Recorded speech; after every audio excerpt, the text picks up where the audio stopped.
నమస్తే, welcome to Ankusam news. Anantapuram జిల్లాలో ఎన్నికలకు సంబంధించిన అన్ని చర్యలు తీసుకుంటామని జిల్లా ఎస్పీ అన్బురాజన్ తెలిపారు. ఇప్పటి ఎలక్షన్ సెల్ ఏర్పాట్లు చేశామని, అందులో 50 మంది అనునిత్యం పనిచేస్తున్నారని వివరించారు. అనంతపురం జిల్లాలో గత ఏడాది కంటే క్రైమ్ రేట్ బాగా తగ్గిందన్నారు. జిల్లాలో ఏడాది కాలంగా జరిగిన నేరాలు, వాటిపై తీసుకున్న చర్యలకు సంబంధించి ఆయన వివరించారు. నేరాల శాతం తగ్గించడమే కాకుండా నిందితులకు పలు కేసుల్లో త్వరితగతిన శిక్షలు పడేలా చర్యలు తీసుకున్నామన్నారు. ఎన్నికల సంబంధించిన అంశాలపై ఆయన మాట్లాడుతూ ఎక్సైజ్ విభాగానికి సంబంధించి సీరియస్ గా ఫోకస్ చేశామన్నారు. ఇంటర్ స్టేట్, ఇంటర్ డిస్ట్రిక్ట్ కి సంబంధించి 19 బార్డర్స్ గుర్తించామన్నారు. ఈ మార్గాల్లో డైనమిక్ సిబ్బంది తనిఖీలు నిర్వహిస్తూ మద్యం రాకుండా చర్యలు తీసుకుంటున్నట్లు వివరించారు. మరోవైపు డబ్బు కూడా ఎలాంటి ఆధారాలు లేకుండా ఎక్కువ మొత్తంలో రాకుండా చెకింగ్స్ జరుగుతున్నాయని చెప్పారు. జిల్లాలో ఫ్యాక్షన్ ఎక్కడ లేదని సున్నితమైన ప్రాంతాలపై గట్టి నిఘా పెట్టినట్టు వివరించారు.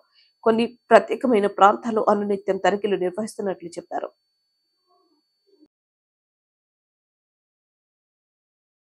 ఫ్యాక్షన్ అనేది లాస్ట్ జరిగిన కేసు లాస్ట్ 4 yearsలో లేదు.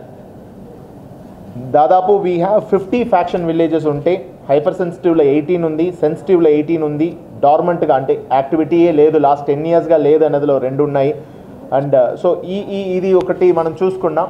అక్కడ పికెట్స్ కంటిన్యూ అవుతున్నాయి, ఫ్యాక్షన్ లీడర్స్ మీద నెగాలు ఉన్నాయి.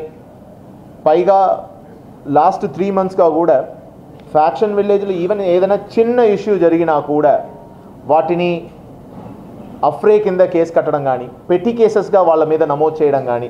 సో ఫ్యాక్షన్ విలేజ్లో ఎటువంటి యాక్టివిటీ ఉండకూడదన్న ఉద్దేశంతో వన్స్ ఎఫ్ఐఆర్ చేసిన తర్వాత వాళ్ళని ఇమ్మీడియట్గా బైండ్ ఓవర్ చేస్తున్నాం, భారీగా అమౌంట్లో బైండ్ ఓవర్ చేస్తున్నాం. బైండ్ ఓవర్ చేసిన తర్వాత వాళ్ళ కదిలింపుల్ని మానిటర్ చేస్తున్నాం. సో ఇవన్నీ ఒక ప్రణాళిక ప్రకారం ఒక కేసు నమోదవుతుంది. కేసు నమోదైన తర్వాత బైండ్ ఓవర్లు ఉంటాయి. బైండ్ ఓవర్ అయిన తర్వాత వాళ్ళ మీద నెగాలు కంటిన్యూ చేయడం, ఇవన్నీ కూడా ప్రణాళిక ప్రకారం చేస్తున్నాము. దాదాపు ఒక లాస్ట్ 4 yearsలో no case of faction. One is like we have already started the election work. ఎస్బీలో ఎలక్షన్ సెల్ ఫామ్ అయింది. ఆ ఎలక్షన్ సెల్లో దాదాపు 50 మంది పీసీలు పనిచేస్తున్నారు. ప్రతి సబ్ డివిజన్ని కూడా మానిటర్ చేస్తూ వస్తున్నారు. జరుగుతున్న పరిణామాలంతా అబ్జర్వ్ చేస్తూ వస్తున్నాం. ఇది ఒక ఎత్తు. 2, ఎక్సైజ్ కేసెస్కి సంబంధించి ప్రతిరోజు కూడా special teams from SCB and from district తరఫు నుంచి కూడా different teams towards Tadipatri and towards Tadipatri అంటే I'm talking about towards the west and east, Kuderu ఇటువైపు కూడా స్పెషల్ టీమ్స్ డిస్ట్రిక్ట్ నుంచే వెళ్ళి వెహికల్ చెకింగ్ ఇవన్నీ డైనమిక్ టీమ్స్ చేస్తున్నారు. అంటే జిల్లాలో ఇప్పుడు ప్రస్తుతం border check post 11, inter district check post దాదాపు 19 including the border check post, plus dynamic check post కోసం ఒక 6 టీమ్స్ పెట్టడం జరిగినాయి. ఇవి ఎస్సీబీ వాళ్ళతో కలిసి ఒక కోఆర్డినేటెడ్ ఆపరేషన్. ఇది excise seizing of excise materials. Number 2, NBWs and weapon surrenders కూడా మొదలు పెట్టినాము. సో ఆ విషయం కూడా జరుగుతున్నాయి. సో ఎలక్షన్ వర్క్కి we're ready. And pickets check post ద్వారా we're monitoring all the illegal activities. అదేవిధంగా విలేజ్ ఏదైతే సెన్సిటివ్గా ఉన్నాయో ఆ విలేజెస్లో క్లోజ్గా మానిటరింగ్ కూడా జరుగుతుంది. I have 2 data and just I'll read out the 2 data.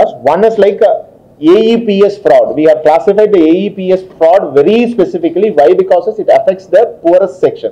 Because in the Aadhaar enabled payment services around 10,000 rupees lost and it is different instances.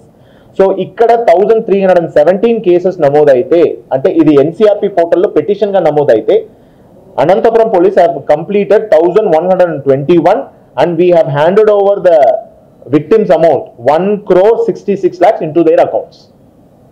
This is regarding AEPS.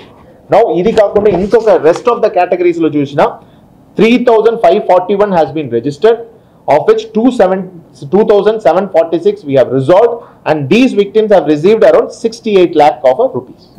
Disha is a station where women can approach easily. ఆ దిశ నామన్క్లేచర్ చూస్తే you will find women constable sitting there.